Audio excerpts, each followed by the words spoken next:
दोस्तों नमस्कार।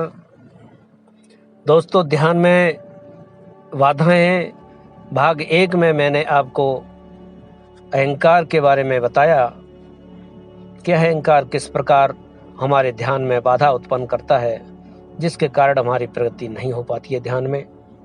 भाग 2 में मैं बात करूंगा कि क्रोध दूसरी वो बाधा है जिसके कारण हम जो ध्यान साधना करते हैं उसमें उत्पन्न हुई हमारी शक्ति नष्ट हो जाती है, हम अशांत हो जाते हैं और ध्यान में हमारी प्रगति नहीं हो पाती है। तो क्रोध पर नियंत्रण रखिए, हमेशा शांति का भाव रखिए। क्रोध क्यों उत्पन्न होता है? क्रोध उत्पन्न होता है हमारी अनंत इच्छाओं के कारण। हमने जो अनंत इच्छाएं पाल रखी हैं, जब कोई इच्छा हमारी पूरी नहीं होती है, जब किसी इच्छा में बाधा पड़ती है तो हमें क्रोध उत्पन्न हो जाता है।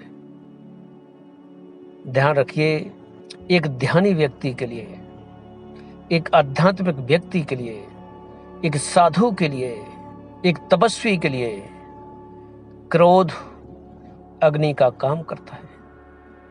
वो उसकी साधना को नष्ट कर सकता है।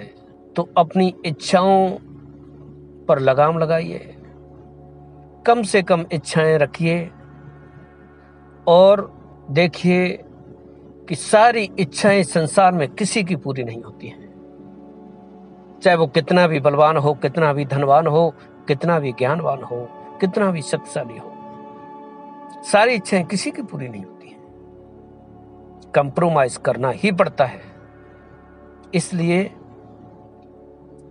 बुद्धि का उपयोग कीजिए, हमेशा सतर्क रहिए, नजर रखिए अपने ऊपर, अपने मन के ऊपर, अपनी इच्छाओं के ऊपर, और क्रोध से बचिए। शांति का भाव रखना होगा, जितना हो सकेगा अधिक से अधिक शांत भाव, साक्षी भाव में रहते हुए जो कर्म आप कर रहे हो संसार में, उसे करते हुए, उसे देखते हुए साक्षी बन करके, और शांति का भाव रखिए हमेशा। जो मिला बहुत अच्छा, जो हुआ बहुत अच्छा। हमेशा परमात्मा से एक कृतार्थ का भाव रखिए, एक धन्यवाद का भाव रखिए।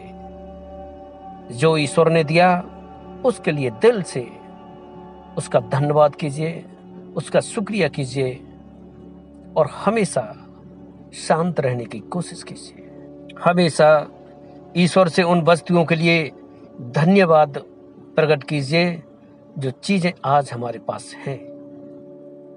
क्योंकि ध्यान रखिए, व्यक्ति के पास जो चीजें होती हैं उनको वो देखता नहीं है, और जो नहीं होती हैं उनके लिए भटकता रहता है। और जब वो नहीं मिलती हैं, जब वो इच्छा पूरी नहीं होती है, तो फिर क्रोध उत्पन्न होता है। जिस प्रकार से हवा बादल को छिन्न भिन्न कर देती है, इसी प्रकार से क्रोध हमारे ध्यान में पैदा हुई शक्ति को नष्ट कर देता है।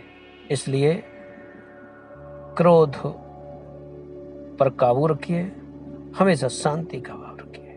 क्रोध में व्यक्ति कभी भी सही निर्णय नहीं ले सकता है। जिस प्रकार से उबलते हुए पानी में परछाई दिखाई नहीं दे सकती है, उसी प्रकार से क्रोधित व्यक्ति कभी भी सही निर्णय नहीं ले सकता है। क्रोध में लिया गया निर्णय हमेशा गलत होता है। कहते हैं कि एक पल का क्रोध हमारी जिंदगी खराब कर सकता है। इसलिए दोस्तों, क्रोध से बचिए, शांति का भाव रखिए। मिलते हैं अगली वीडियो में और जानेंगे भाग 3 में कि कौन सी बाधा है जो हमारे ध्यान में पैदा हुई शक्ति को नष्ट करती है। तब तक के लिए अपना ख्याल रखिए। बहुत बहुत धन्यवाद।